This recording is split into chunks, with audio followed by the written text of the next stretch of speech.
right. Hello, my beauties and bees, and welcome to our week in weird. Now, the inspiration for this video I want to explain because it comes from a cryptic corner that we did months ago. Today, we're talking about mystical flowers that bloom, on strange schedules and are only able to be handled in this certain way and produce these certain qualities, all sorts of stuff. The one that brought this to my attention was the when we covered the Kuwak, which was a cryptid from Flores, I believe, or one of the islands of Indonesia. It wasn't Flores; it was a different one. But the one that the Kuwak's from, which is allegedly a bipedal little dinosaur guy that eats corpses and attacks people, and stands about hip high, which we decided as a hive was probably someone seeking Asian water monitors, which are Virinid salvatoria, and they are huge. They're the longest lizard. I mean, they're longer than a Komodo dragon. They weigh like a fraction of the weight of a Komodo dragon because they're very snaky, but they can stand up on their hind legs and they're tall because they're super skinny. They're like comparing a constrictor snake to a regular snake. Inside this bulk difference there. Yeah, they were corpse eaters. But the island and the story associated with it were people going to the island to get this mystical flower, right? And it was supposed to have like magical healing properties and stuff. It was a cactus that's not even from Indonesia, is what they claim the flower was. You can still buy it today. You can still grow them today. Hold on, let me see. Trying to find the flower. I should have had it ready. I didn't realize I was going to start it this way until we were talking about the ape men and stuff, and I'm like, you know what? I should mention that this was inspired by an episode of Cryptic Corner and tell people, bing, bing, bing, bing, bing, bing, bing, bing. That's the dance of the sugar plum fairies, right? What was the island? I don't know how I'll do this. Here we go.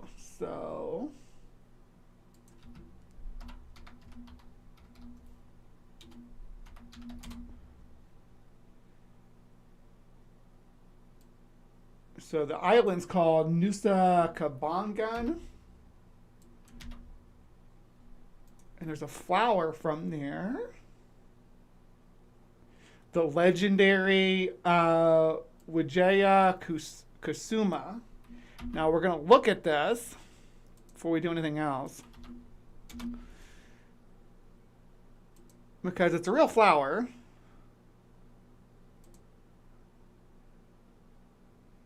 But it's not from Indonesia at all. The Wijaya Kusuma. Oh no, that's the village. Hold on. Here's the flower.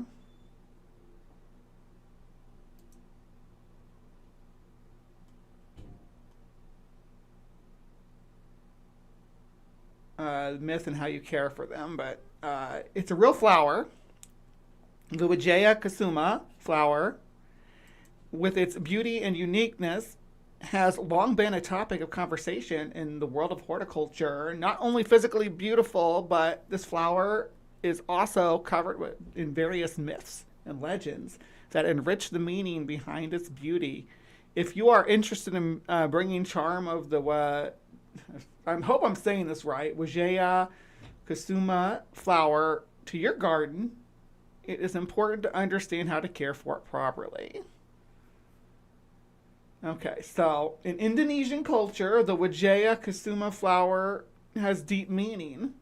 This flower is often associated with the symbol of victory, courage, progress. The myths surrounding it often depict the Wijaya Kusuma flower as a symbol of success in facing obstacles and achieving life's goals. However, it doesn't stop there. This flower is believed to be an heirloom belonging to King Dwarawati Prabhu Krishna, who is believed to be the embodiment of Bhattara Vishnu, the god who preserves nature. Following are some of the other myths that surround Wijaya Kusuma, a quote from CNN Indonesia page. All right, so talks about some of the powers that it has and stuff, but the flower itself cannot come from Indonesia because that's a cactus. It actually comes from the west coast of Mexico, tropical Mexico. So it having this folklore in Indonesia could only be like from like post-colonial era, and it kind of makes it seem like there was a real mythical flower that looked like this one. So when these arrived via the trade network in the Pacific, that they took on the identity of that flower, right? But this cactus could not be, because it's a type of cactus.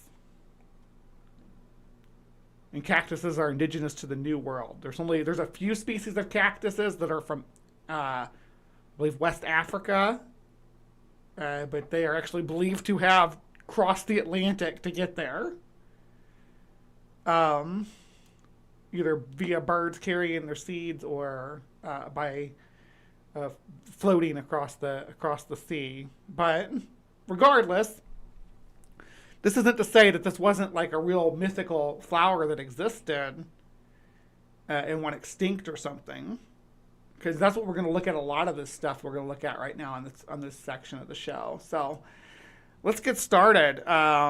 We're gonna start off in Eastern Europe. There's a couple of right where we left off with the ape men, I suppose.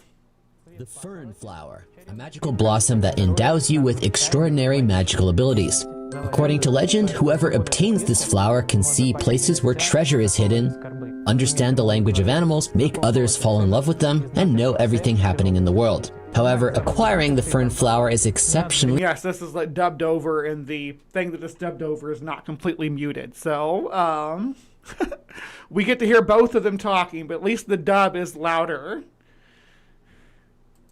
Challenging. To do so, one must not only find the blue spark that briefly ignites in the dark forest, but also defeat the devil himself. This is from the Encyclopedia of Ukrainian Mythology. A lot of the stuff we're going to look at today is from mythology channels. Yeah, so this is dubbed over him speaking in Ukrainian.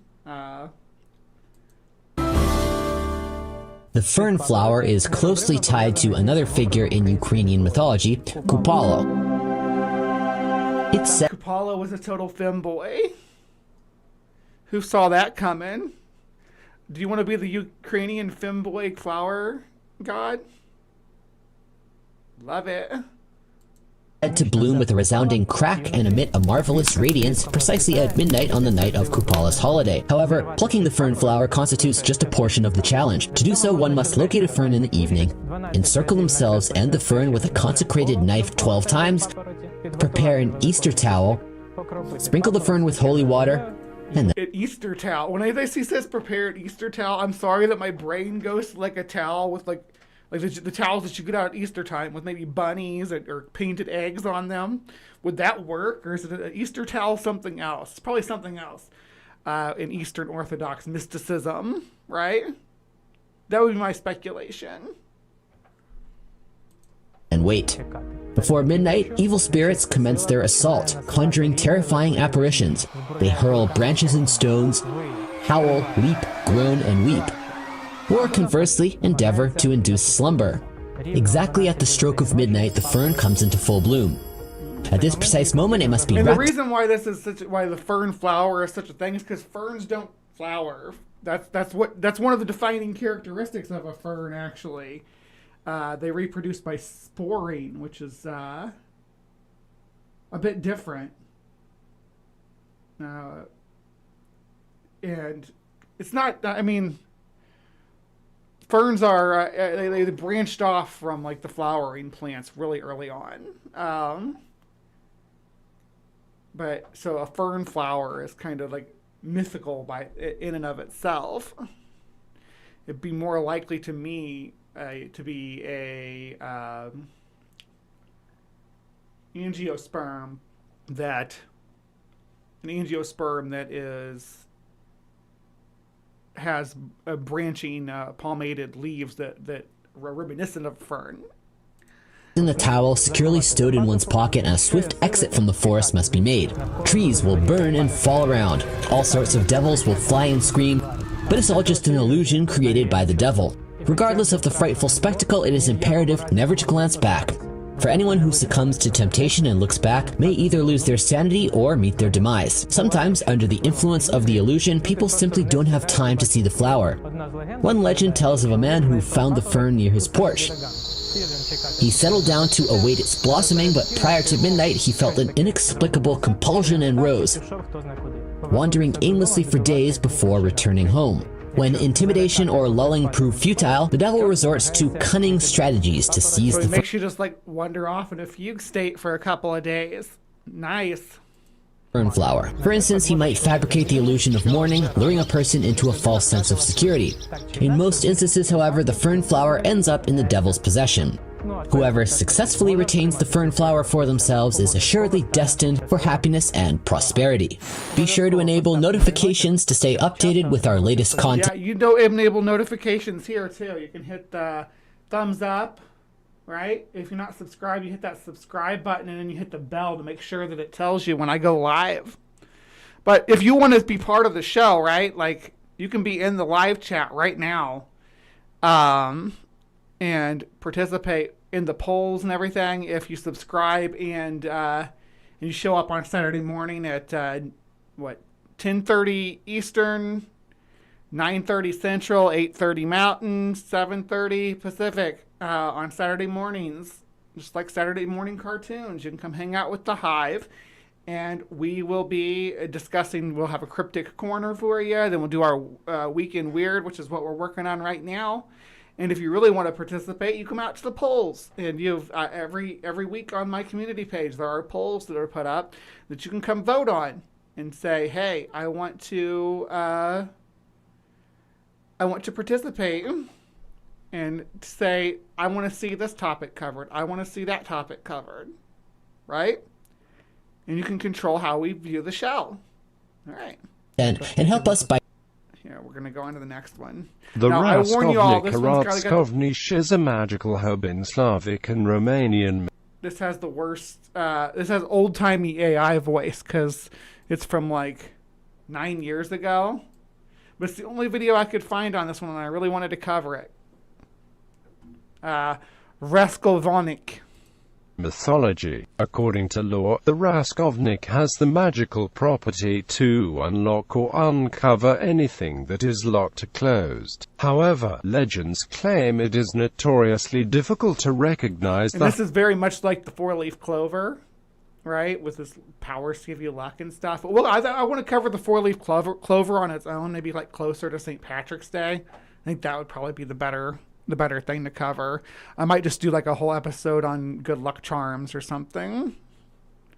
Herb, and reputedly only certain chthonic animals are able to identify it. Names Spooky, you're in the live chat right now, babe. You are live with the Hive, and I'm dressed like my Santa outfit. Did you see my cute outfit, Spooky? I got a Santa hat.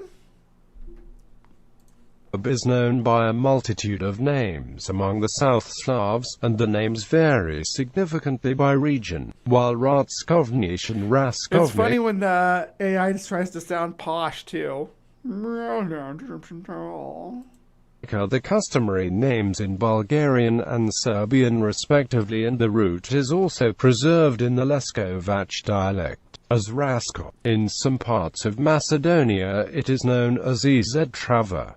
In the vicinity of Bar, the term is demir boson, a Turkish borrowing meaning iron breaker. In Samir, the plant is referred to as spear gastitrava. In Slavonia, it is known as Zemuljski kljuc, and in Slovenia's Savinja Valley as Mavricin koran. Description and properties. Traditionally, Wow, that was all the names.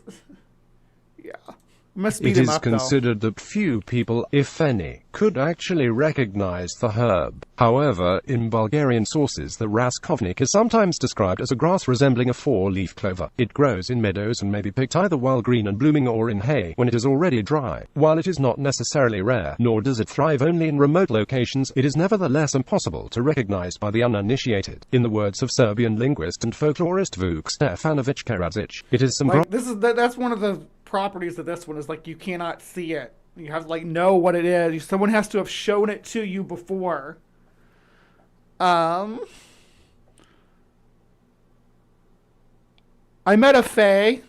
I met a fae named Glinda on Facebook the other day. We've been friends for a while, but we never talked, and now we're talking. And she's a delight. But she's like a fairy. She like does like all the fairy fire dancing and stuff like that. It's pretty cool. Oh my god, I'm in the live chat. Yes, Bree. The first thing I said in chat was how I was loving the outfit. Yeah.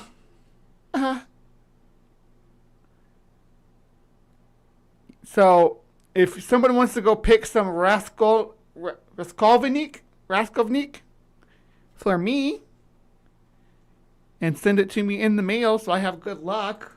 For which it is thought that thanks to it every lock and every other closure would open by itself. According to the legend, the raskovnik could unlock any gate or padlock regardless of its size, material lucky. It could also uncover treasures buried in the ground. In Bulgarian beliefs, it could split the ground at the place where a treasure lay so that people could locate it. In some regions of Serbia, I'm gonna take my raskovnik and go search for the Lost Dutchman's mine. How about that? Ember, you want to come with me?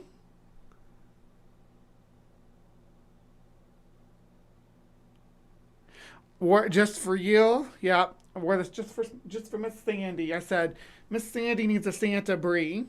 Santa baby, hurry down the chimney tonight.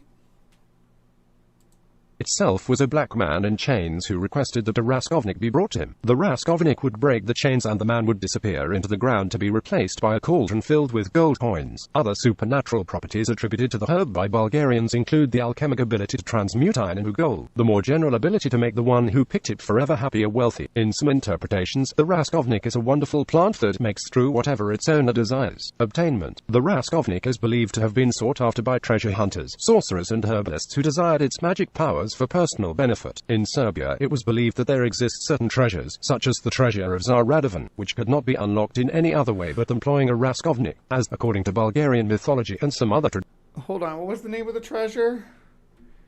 The treasure of Tsar Radovan. I guess that's one we missed on our treasure episode, huh, guys?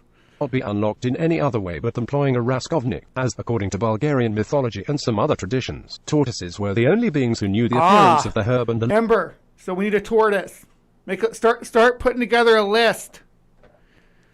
We need some raskovnik, which we'll need a tortoise to get. So this is gonna be like an Ocean's 11 kind of thing, except for with spooky herbs and aminals.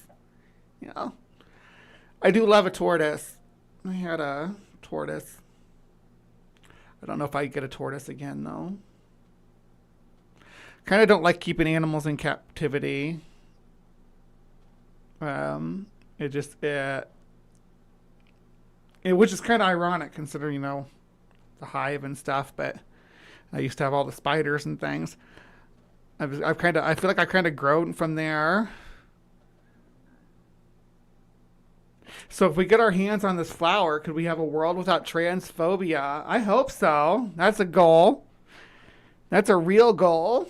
location where it grows. Such people would try to obtain the raskovnik by deceiving a tortoise. They would find a tortoise nesting site and hem it in with a fence while the tortoise is away. When it returns, the tortoise would be unable to access its eggs, so it would return with a raskovnik in order to breach the fence. Thus, the tortoise would reveal the herb and people would acquire it from the tortoise, which does not need it anymore. While the tricking of a tortoise was the most popular method in Bulgarian mythology, in Dalmatia the legend refers to snakes, and among Serbs another version involves the locking of young hedgehogs in a box for the mother to unlock. So it breaks down barriers and unlocks locks. So, and the animals know where to find it. It's a secret that animals know. So snakes and tortoises and hedgehogs, if you lock their babies away from them, they will go get this herb and bring it back to make the lock open. And you just follow them. You just follow them to where the herb is. And they'll tell you where the secret unlocking plant is. And then you can, walk into any bank vault anywhere in the world. Just walk right in. And if you get like arrested or anything, you'd be like, the door was unlocked. I don't know what your problem is. It's like they wanted me to take the money. I found a tortoise on the road like a month ago and stopped traffic and got out and picked it up and took it to the state park nearby. Well, that's how we do it. We used to always, like, in the little town I lived in, we'd always find like snapping turtles trying to get through town to find mates and stuff. Because there was a creek that ran through town that they liked. But there was when they go out looking for mates, or when they come out of hibernation, they'd be like on the streets or wandering around town. And we'd always take them and take them to the river, because while there is a creek that runs through town, the people in the city, like, they'll swerve to run over cats and stuff. They swerve to run over possums and raccoons. They're not going to give turtles a break. They chop the heads off snakes and run them over, and pretty sad, honestly. Wish humans were more compassionate to animals. In Serbia, one would also have to be quick to take the raskovnik, as the hedgehog would swallow it after use. In any case, turtles, snakes and hedgehogs are all animals with onic characteristics which were often variously associated with the underworld in South Slavic tradition. Karadzic also mentions another Serbian method to obtain the raskovnik. He recorded a story from the town of Zemun about a merchant who desired to find the herb. The merchant locked an old Y'all woman need to be taking notes on this, because now we can get all the raskovnik we want, raskovnik that we want, and the world will be our oyster, really. And even oysters, we'll be able to open them right up with the root, with that too. Just whoop, they'll just pop right open for us. Everything will. The problem is, like, if somebody's out there desiring to see my titties right now and just thinking about it holding the raskovnik, my top would just pop open and the treasures would pop out. That's the problem with it. So you got to be careful who you just hand it to. Leg irons and let her wander in a field during the night. If the irons unlock by themselves at a certain place, that would be a place where the raskovnik grows. Metaphoric use. The legendary herb has entered the modern Bulgarian vocabulary as a metaphor. Wear like a shackle, and then you walk around with it and wait for it to pop open. Yeah, I save all the turtles and other animals if I find them in need. Did you let the baby snappers go to hibernate for the winter? Or what happened with the baby snappers? You ate all your raskovnik? Now we just got to take Jason around to open doors. Like, when you walk through, like, if you have to go to the bathroom, right? So you're desiring to get to the bathroom, and you walk through the bathroom with the stalls. Do all the toilet lids pop open if you ate some raskovnik? Like... Or for a magic key or a panacea in the wider sense. The phrase "to find the raskovnik" means to find the solution to a certain problem, usually a complex or difficult one. Raskovnik is also the common Bulgarian name for the plant European water clover, which, in its appearance, has many similarities with the descriptions of the mythical raskovnik. In eastern Serbia, raskovnik also refers to a specific plant used in vernacular medicine, namely Lays opicium sila. Released into the Ohio. Gorgeous. All right, so that ends the Raskolnik. Now we're on to something that you're probably all familiar with at this point. If any of you have read the Odyssey or watched any versions of the Odyssey or read Percy Jackson for that matter, you're probably going to be familiar with the lotus tree. Some 70s music.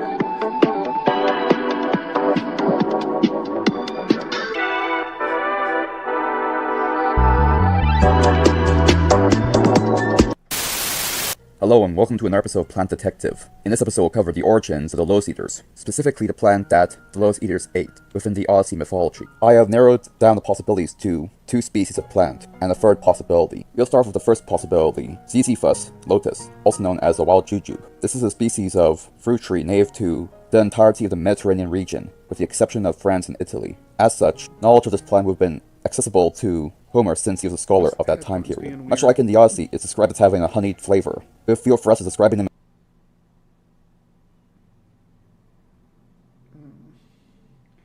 Ew, had earwax in it, gross.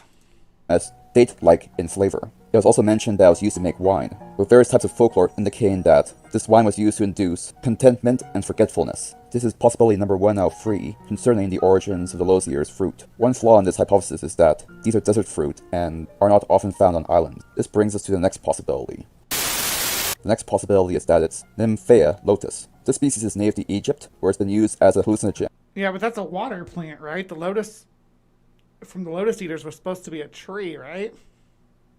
That's my understanding.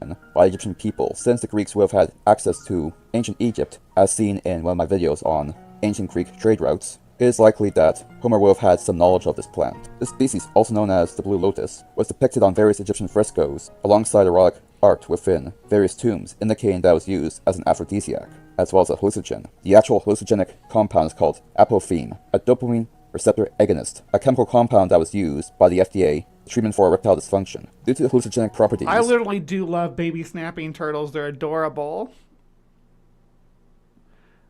I like feeding them worms is exactly what's the best thing to do.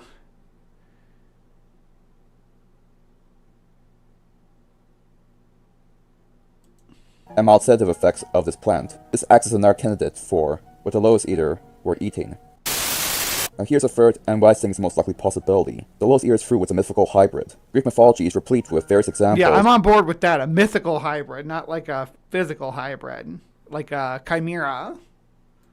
Of merging of different animals and life forms to create new and interesting characters and creatures. The centaur, the chimera, Cerberus, and the siren being such examples. This leaves the possibility that the lotus tree was either an exaggerated form of one of the two plants, or a mythical hybrid between both types, where properties of both plants and possibly other species were combined and exaggerated through legendary embellishment to create what is known as the lotus tree. Indicating that the third possibility is a complete... Yeah, I mean, because all the other things encountered in the Odyssey weren't real. Like, there was even chimeras and stuff. Well, in the Cyclops, Polyphemus,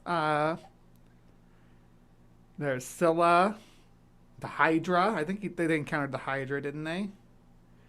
And what's the big swirly thing? They encountered harpies. fabrication, derived from folklore surrounding various types of narcotic plants, likely specifically the wild jujube and the blue lotus. Well, that about covers everything. Thank you for watching. Thank you for watching this video. If you're watching on YouTube, please subscribe to me on BitChute for a greater variety of content, 4 videos a week. Though. And thank you.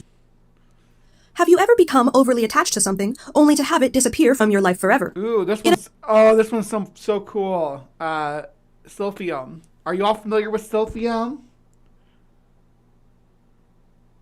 Is there an animal you don't like or that creeps you out?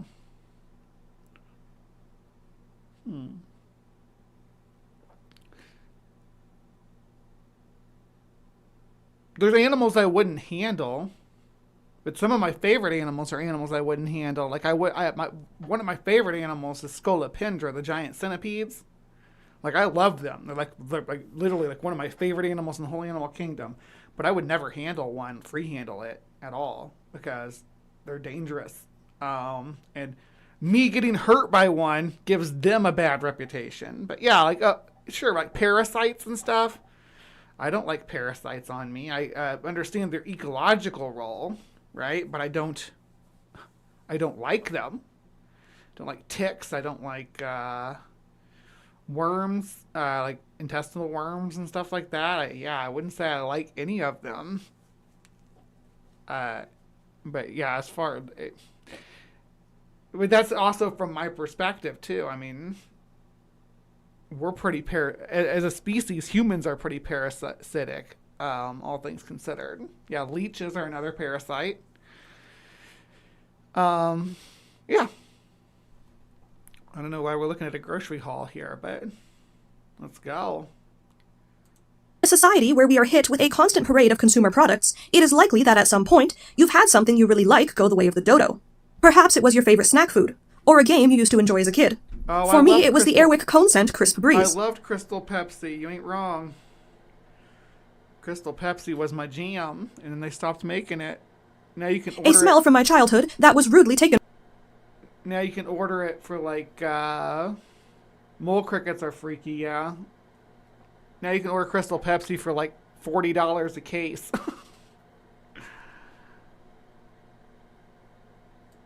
From me when it was discontinued. But for the ancient Romans, the thing that they missed the most was likely silphium. Ladies and gentlemen, this is Historidame, and today we're learning all about silphium, the ancient Roman miracle plant. So what is silphium? Native to the area around the ancient Greek city of Cyrene, in what is now modern-day Libya, silphium was a plant that was prominent in Greek and Roman It's society. sort of like King's Foil from Lord of the Rings. Known for its many uses. Thought to be a close relative to fennel, the herb was described to have thick hollow roots covered in black bark, heart-shaped seed pods, and clusters of small yellow flowers. From being an ingredient in hundreds of recipes, a common addition to medicine, to even being an early form of birth control, silphium was largely known to be an all-in-one miracle plant that was prominent in many Mediterranean cultures, at least until it supposedly went extinct. When it comes to everyday uses, silphium is best known for its role in cooking. Being thought to have tasted similar to parsley, this herb was considered to be a culinary delicacy. All parts of the plant would show up in various Roman recipes over the years, from appetizers to sauces. Oops, didn't mean to do that. Just fixing Have you ever become overly attached to something? Just fixing the rubber thing on my earbuds because they're getting all wonky. They keep falling out. I gotta be like stuffed down just right to sit in my ear because I have big ear holes. Where were we? At least until it supposedly went extinct. When it comes to everyday uses, silphium is best known for its role in cooking. Being thought to have tasted similar to parsley, this herb was considered to be a culinary delicacy. All parts of the plant would show up in various Roman recipes over the years, from appetizers to sauces. The stems were prepared similar to other vegetables, and served either roasted, boiled, or fried. Roots were often eaten raw, as a snack dipped in vinegar for added flavor. Leaves could be added to a salad, or grated and used in other dishes as a seasoning. So we missed out on this vegetable too.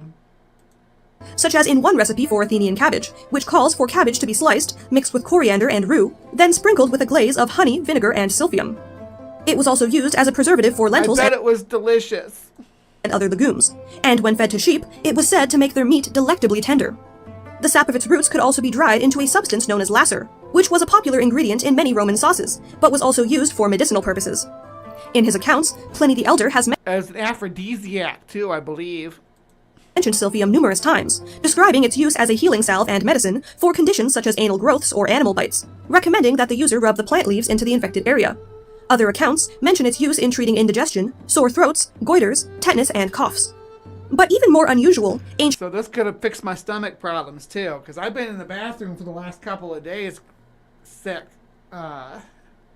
I could have used some silphium, but the frickin' Cyrenians got greedy and harvested it to extinction. writings also mention using the dried sap of the plant in the bedroom, particularly as an aphrodisiac or contraceptive. Soranus of Ephesus, a gynecologist in ancient An Rome, aphrodisiac and contraceptive in one? Well done, nature, and then greedy humans. recommended that women take a chickpea-sized amount of silphium in order to prevent or remove any existing pregnancy. It is suggested that this worked by inducing menstruation in the woman's body, making her temporarily infertile or causing an early pregnancy to miscarry. Since silphium isn't around today, we unfortunately have no way of knowing just how effective this method of birth control actually was. However, modern doctors recommend that certain plants within the genus Ferula, which are thought to be close relatives to Silphium, should be avoided by pregnant women. It could have been like an abortifacient too, due to the risk for miscarriage. There has even been a study conducted that found these plants can cause reduced fertility in mice. So while we don't know for certain, it is possible that Silphium was at least somewhat effective as a contraceptive. It is actually due to its use in the Roman bedroom that some historians believe Silphium to be responsible for our modern heart shape, with the design of the seed pods possibly being where the association of the shape came from. So that's crazy to think that we have like the heart, the heart, you know. However you want to do it. I don't know how the Zoomers do it. This is how we do it though. Is a thought by some historians to have been originated from this extinct plant's seed pod. That's crazy, right? Now, unfortunately, despite the massive demand for it, this miracle plant was not so easily acquired. Though there were many attempts to cultivate Silphium, the herb was known to be very stubborn, with domestication resulting in plants that were sterile or simply never grew at all. Why exactly it was so difficult to cultivate is still not known for certain. One theory suggests that similar to the huckleberry, Silphium was very sensitive to soil chemistry, which meant that once it was taken out of its natural environment, the plants wouldn't be able to reproduce. Another suggests that Silphium was actually a hybrid of two plants, which were able to reproduce asexually through their root systems, thus making any harvested seeds useless for farming. But regardless of the exact reason, all that mattered to the people of Cyrene was that their supply of Silphium was limited. Since they couldn't farm it, it would have to be harvested from the tiny area of land where it was found to plant they keep showing in place of the Silphium is grow naturally, ranging only around 201 by 40 kilometers in area. In order to ration the few wild plants that they had, the Greek government had strict rules about how much could be harvested at one time. But despite the limited supply, there was still a very high demand for the herb. This caused the value of Silphium to skyrocket, until the plant was essentially worth its weight in gold. During his reign, Julius Caesar would even reportedly store around 1,500 pounds of Silphium in the royal treasury. It became so vital to the Cyrenian economy that eventually what if we found it and we're able to, we found like some remains of it and we were able to clone it and reproduce it, and it was like this miracle plant that did all this stuff that they say it does, that it actually did it. That'd be amazing. I'm not saying that it does, I mean, obviously. But it'd be so cool to find a new medicinal plant that had properties that could help cure things like it was talking about. The city would even put images of the plant on their coins. But the high value of the plant only further increased demand. It is possible that this would also spur individuals that were looking to make a quick buck to illegally smuggle Silphium for profit, only contributing to its lack of supply. Now, what exactly happened to Silphium is still unknown. Most assume that the plant went extinct, though exactly when and how this happened is debated. In his writings, Pliny the Elder claims that only a single stalk of Silphium was ever discovered during his lifetime, which was promptly picked and given to the Emperor Nero. There are other historical texts written later on, however, such as recipes and medical books, that still mention Silphium as an ingredient, so the timeline is foggy. Even still, scholars have proposed numerous suggestions for how Silphium ended up going extinct, ranging from overharvesting, to overgrazing by livestock, to the desertification of the region, or possibly a combination of all three. Others claim that Silphium maybe never went extinct at all, we just lost track of it. History can be confusing like that. What if it's still out there? We can go get some Silphium. Even if it just has a property to be an aphrodisiac in birth control in one thing, that'd be worth it, right? Other plants within the same family, such as giant fennel, bear a similar resemblance to how the plant is described. It could be giant fennel, okay. Yeah, this is Titan. This one's right up your alley, right? This is the kind of stuff you're into. Botany, talking about flowers. Possible that Silphium has been under our noses this entire time, but with no ancient samples to compare it to, no one can know for sure. All that we do know is that this ancient Roman miracle plant... Titan, were you familiar with Silphium before we started covering this? Hey Ryan, hey Theo.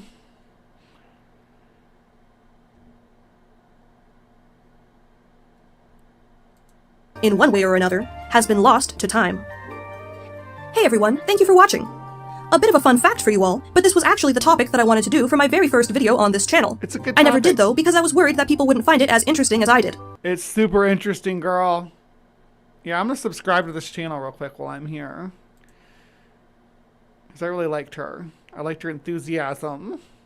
How about you guys? But hopefully you enjoyed it. If you want to see more content like this, you can also subscribe to my channel and keep up to date on all the fun history videos of the future. But for now, I bid you farewell. All right. Now this one I also uses this name, Wijaya Kusami, but we're talking about this one's allegedly in Tibet. So.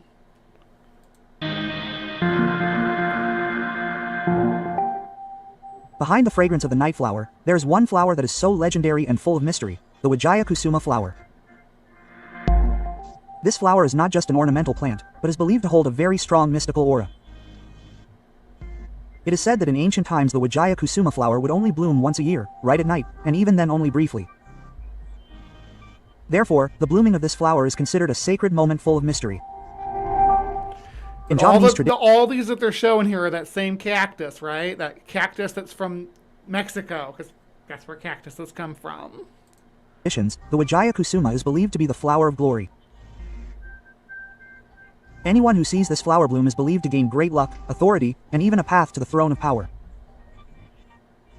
It is not surprising, then, that this flower is often associated with Javanese kings of the past.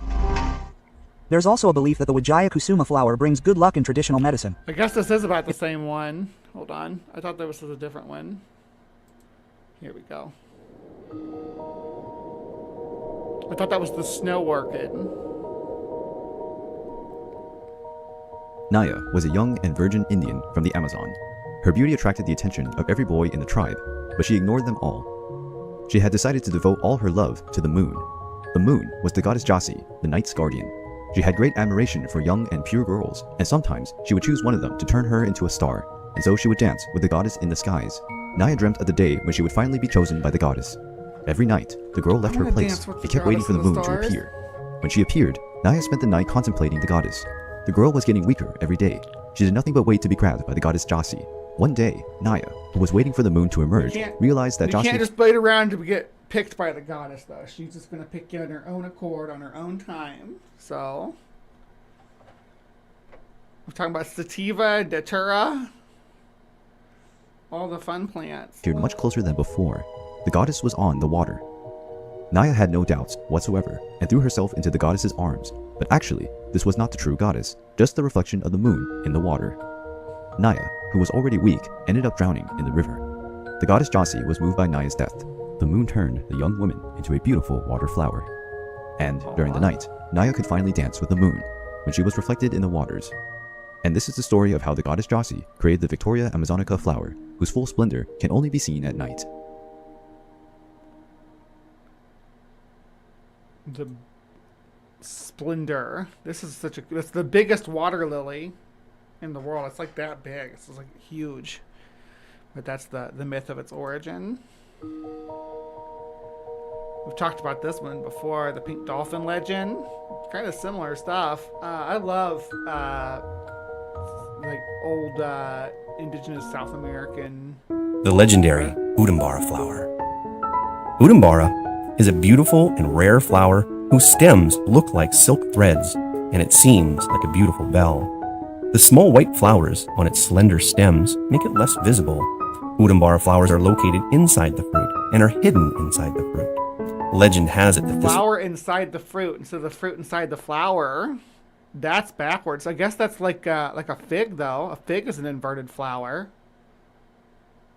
Is that kind of what we're doing here? Talking about like something that's like fig-like?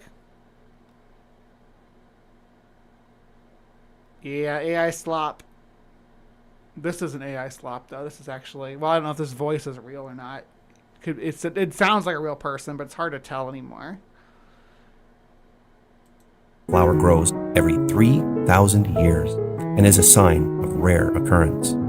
Udambara is a Sanskrit word meaning blessed flower of heaven. Volume 8 of the Buddhist scripture Weilin Phonetics and Interpretation states, the Udambara flower is the product of propitious and supernatural phenomena. It is a celestial flower that does not exist in the mundane world. If a Tathagata, or the king of the golden wheel, appears in the human world, this flower will appear due to his great virtue and blessings. So basically, it can only grow in the presence of supernatural things because it can't grow in mundaneness. So, like, if you see this flower growing, it means that there was like a god or demigod or other powerful figure, a supernatural powerful figure nearby. Interestingly, this rare, beautiful, and legendary flower has recently been seen in many parts of the world. How many? This channel has 722. It's called Ancient Stories. And this video is from 3 years ago. There's 20 comments. Making it possible for many people worldwide to see its blossoms. Udambara blossoms were first seen on a Buddha statue in a temple in South Korea in 1997, subsequently found in China, Hong Kong, Taiwan, Northern California, and Texas. In addition, they often appear on bronze Buddha statues on rocks or steel, the petals of which... I would like to see pictures of these, please, so that I can compare them and see what kind of flower they are. Have somebody who knows more about flower than me. Have attracted the attention of many people. A Chinese farmer was surprised to find these delicate... I have just under 1,400, not to brag. flowers on pipes in his garden. He said, the stems of this flower are similar to slender human hairs, and about 38 small white flowers are placed on the tips of these stems. According to legend, Udambara flowers grow in space. That'd be such a weird flower to see, like hair, like a piece of hair with like little clusters of flowers on the end. That's wild. Pure white and are not dusty. In recent years, people who have found Udambara have reported keeping it without fading for a long time. According to Buddhism, the flower of Udambara is a flower associated with Buddhist sacred texts, a symbol of good fortune and a symbol of the Holy King of Fallen. When Udambara flowers appear, Maitreya appears in the human world. Buddhist mythology says that the Udambara flower blooms only once every 3,000 years, the last time before the birth of a Buddha, and can herald the emergence of a great sage. According to Buddhist mythology, its appearance heralds the arrival of a holy king who turns the wheel and corrects dharma in the world. It is said that this king accepts anyone with any religious affiliation and offers salvation to all through compassion. Yeah, so that was a pretty cool one. I like that flower, but like I would love to see some, like, because they talk about it being seen in like California and Texas and stuff. If people are seeing this flower blooming in Buddhist temples, I would love to see pictures of it. I think they're just asserting it. Like it's not like Bigfoot where it can wander off into the woods and you never see it again. This flower should be like, you should be able to, like, they're talking about picking it and keeping it for a long time. I want to know what kind of flower it is. I want to see it. Can you show it to me?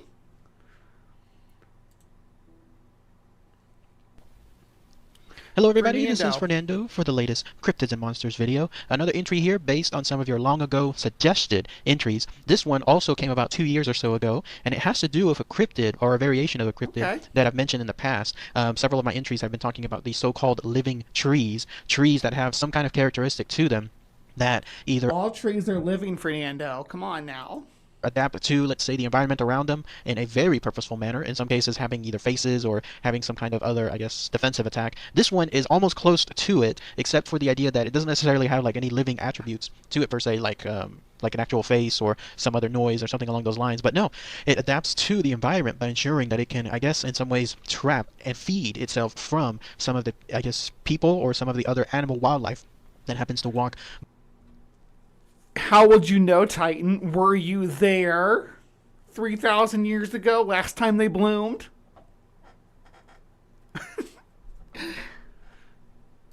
By it, or come close to it. So I love finding and talking about these particular cryptids because the idea that there's a living tree that could be so dangerous that it actually targets humans, not necessarily specifically targeting humans, but it is included within. It's always got to be a man-eating tree. I've actually done a video or two on man-eating. I think I've done a video on man-eating trees and on cursed trees and on giant trees before, but maybe I missed this one. This is supposed to be a flowering tree that controls you, though. It's let's say delicacy. It has to do with a tree, and this is a weird name, so I'm hoping I'm saying it right. It's called the Khlebi, which is found somewhere in a place called Zululand in South Africa. So quite fascinating stuff. The only known entries, though, associated with this living tree, this Khlebi, has to do with something around the 1800s, late 1800s or so. No other entries or recorded history thus far, but 2 instances of people describing its existence add more credence to it. So what is this unique cryptid, this Khlebi, this let's say this living tree of some sort? Well, it's a plant species of sorts, again, that originated somewhere in Zululand, South Africa. The very first known example, I guess you could say, of... I guess the reason this one made the flower list because it's this poisonous fruit that releases gases. I might be one of these trees. It happened to be in a journal called Nature by a reverend, of all things, a Reverend G.W. Parker. It seemed like he was there in South Africa as part of some kind of missionary status. Like he was there, I guess, to spread the word when it came to his religion. And in doing so, that's when he came across this particular species of tree, of a living tree. Now, what makes it different from other trees is the fact that it actively ensures that it can create something to help trap its prey. Not in the sense of, like, let's say a Venus flytrap, which are infamous, probably the most famous example of all when it comes to trapping prey. No, in this case, this thing, whatever it is, whatever species of tree it is, it essentially creates some kind of poison. How this poison comes about is still not really known per se, but it seems like there's this poison that it fertilizes the soil around it with, and on top of that, it purposely grounds itself within... Is it poison or fertilizer? Because I don't think it can be both at the same time. Let's say really rocky terrains, so that way it is the only tree, quote-unquote tree, within that area. That has to be a conscious choice because its whole existence is based on the fact that once something, either a person or another living animal, comes close in contact with it, this poison that happens to be around it infects that person or infects those animals, and then those people die out. And when they die right near that tree, and that's how it feeds itself, because afterward, when that person or the animals begin the process of decay, it helps fertilize the soil around it, and that's how it continues its existence. So again, I think that's a very conscious choice, like a living animal of some sort, for it to ensure that it is found just in pretty much only rocky, barren terrain, so that way it's the only tree around. That way, whenever an animal... So, but it's the poison in the ground, not fertilizing it. Why don't you call it fertilizer? Well, let's say it's coming around it, it sees it as the only thing to really truly eat around. Like, let's say there's an animal that only eats leaves or some kind of other plant life, and it sees this thing. It has no choice in all of the rocky terrain surrounding it from one let's say end of the environment to the other. It comes across it, then it eats whatever it eats there. It gets poisoned by it, and then it dies, and then that's it. Then that thing decays, and then it becomes food for the tree itself. So very, very fascinating stuff. The other instance that was reported was a guy by the name of Henry Callaway in some book called The Religious System. Bugbot's asking the important questions, because since this is going to be, well, we got one more after this, but what's been your favorite flower so far? I didn't find a fire flower. I looked for one, like from Mario Brothers. If anybody knows about a mythical fire flower, though, I would love to cover that. Of the Amazulu. This one was published in 1870, and there it records several stories related to the tree. Nothing really distinctive as far as the tree and how it looks like, but for one thing, it seems like the layers of the tree itself, one layer, the outside layer, seems to be your traditional bark. Like, it's the bark. You talking about this one? Umdelabi? It's grayish, almost blackish, as much as you would think as your average bark is, because it's dead. It's a dead outer layer, but the underneath portion of it, that seems to be distinct. It seems to have some kind of reddish, blackish hue underneath it. So it's a living layer of some sort. How this thing is considered living, I don't know. Don't know if it necessarily, let's say, glows periodically, or if you see some things moving underneath the bark, but that seems to be the most distinct feature of it. So if you ever come across something that looks like that, where it's a reddish, let's say it's your average tree, it has your standard bark on the outside, but underneath it you seem to see a different layer underneath, a living layer that seems to produce, let's say, some reddish, blackish hue of some sort, then that's where this thing is as well. Also, so once you eat its fruit so that you become fertilizer. Fruit that some people have cited that seems to grow from this also has a reddish and blackish hue as well. That may be actually the fruit itself that is also poisonous. Who knows? Hippomane mancinella. Hippomane, that's horse mane. Mancinella. I don't know if I can translate that one. And then on top of that, there's another way to easily distinct it from others, and that is the idea that there should be skeletons lying around this. I don't know if that was like a fake Magic the Gathering card, though. because of the victims tied to it. Also, there's the idea where if it has some kind of, I guess, closest defense, if you would, if something ever damages it, like let's say one of its limbs is cut off or part of its bark is forcibly removed, a large chunk of it, it's supposed to release some kind of dangerous fluid, some kind of, I guess you could call it poisonous fluid as well, which is another form of its attack. So some of the symptoms, in fact, my attack is to release fluid as well. It's usually pee in my pants, though. people reported back then, as far as it being poisoned by this tree, has to do with the fact of having severe headaches, bloodshot eyes, just overall Tree of death or beach apple. Okay. all pain, especially in the abdominal area. And then some of the more severe items were constant diarrhea, very, very strong fever, and then finally delirium, and then death. So of course that's the worst of it all when it comes to being poisoned by this tree. There's even the idea that maybe, just maybe, and again this it's hard to chronicle because there's no other known instances or evidence or Do not eat apples from the Mancinella tree. Sounds like that's sound advice, I'm guessing. Mancinella, physical Ella. evidence of this thing at all. But there's also the idea that it may have even I'm guessing, yeah. Ella. secreted some kind of poisonous gas as another way to ensure that it could capture its victims, which would be the worst of all scenarios because you wouldn't necessarily have to even close to this thing. And maybe again, if this was truly a living item, and it sensed or noticed that something else was coming nearby, some other living item, again, a human or See, like, it could be like reverse colonialism too, where they imported the death apple from Europe down into South Africa, and that's what the folklore, the people there thought about it when they brought it down. Animal, then it could direct that poisonous gas straight to that entity or that Just person, and it knows it. That's when they would be infected, and that's when there would be deaths occurring left and right. So, in fact, it was so prominent back then in the 1800s that the local Zulus would actually sacrifice sheep, if you can believe it, sheep and goats, straight to the tree. My guess is that they would take these living creatures, these sheep and goats, and then just kill them right there by the tree if they let's say thought that one of those trees happened to be this Umtlibi, and when that happens, they would probably place it right by the tree as a form of a sacrifice, and then just through natural decay itself, then the sheep and the goats would disappear. But at least to the local Zulus, it would seem like the tree was taking this offering and then consuming it to them. But that's how much ingrained the idea was that yes, this is something that has some kind of living status, so much so that to the local Zulus as well, that to them it encased some kind of evil spirit in some cases, and they wanted to make sure that this was a way to calm this evil spirit down. So quite fascinating stuff. No, the notion that there is again another version of a living tree out there, one that targets victims, one that is able to create some kind of defensive stance to them, one that may even Death contain, apple. at least according to the local Zulus, some kind of evil spirits. I still love the idea that this thing purposely inhabits these rocky terrains, ensuring that it remains the only place for people or animals to come by visit. People in some cases try to maybe find food or maybe find shelter, or animals also try to find food, and then that's how it traps, and that's how it ensures it creates and captures its prey. So yeah, in a Rihanna song, Under My Umbrella, Ella.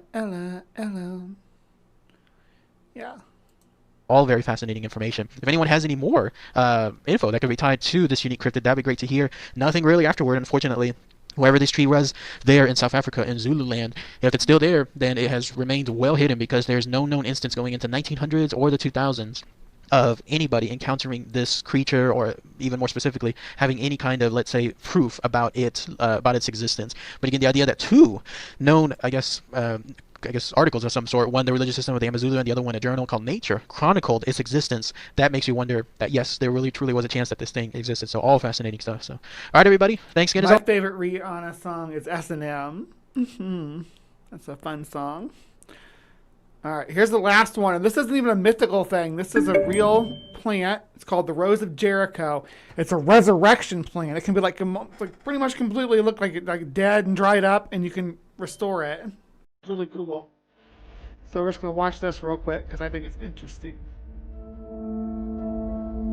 If it's the desert sand all wet, it's gonna give it more nutrient soil, right? Sand.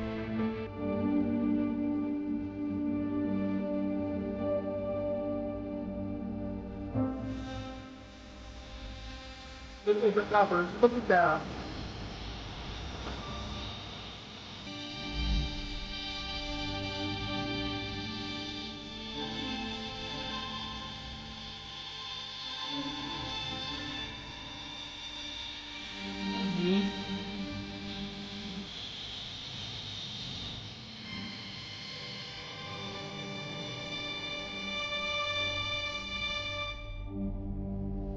right. So that was our coverage of mystical, magical plants from around the world, or from mystical, magical flowering plants, I guess we should be specific about, because we've talked about other magical plants in the past, but this one was specifically about the flowers. The Rose of Jericho is the resurrection fern, yes, and it's a desert plant, so it goes dormant for months and months at a time, sometimes years at a time, and then when it gets wet, it just unfurls. Really cool. There's lots of interesting plants. A lot that we didn't get to cover, but yeah.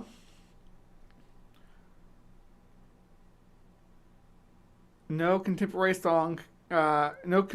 pop song is yet to come anywhere close to the very popular Your Hymnic song, though they do keep trying. I don't know what that means. I'm sorry.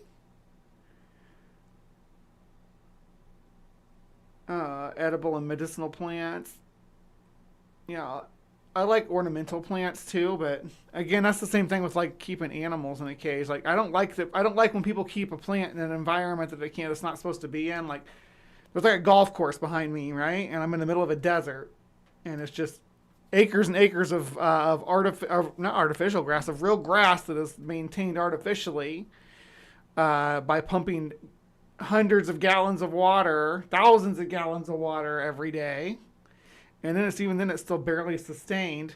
To me it just seems wasteful, and I like that the javelinas are come and drink from the water, because at least some of the desert life is benefiting from there being water.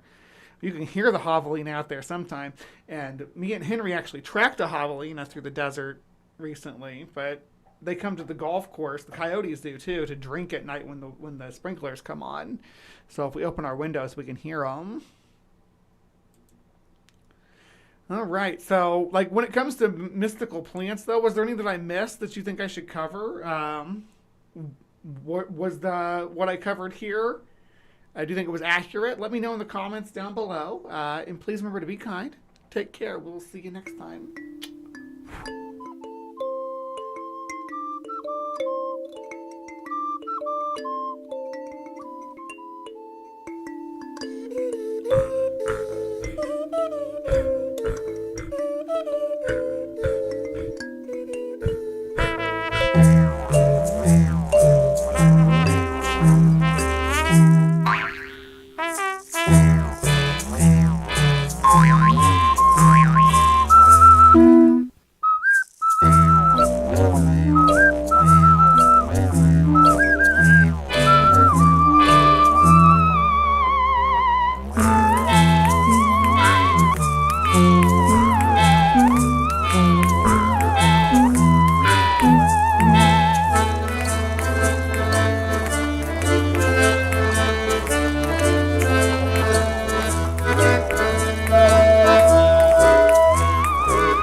Thank you.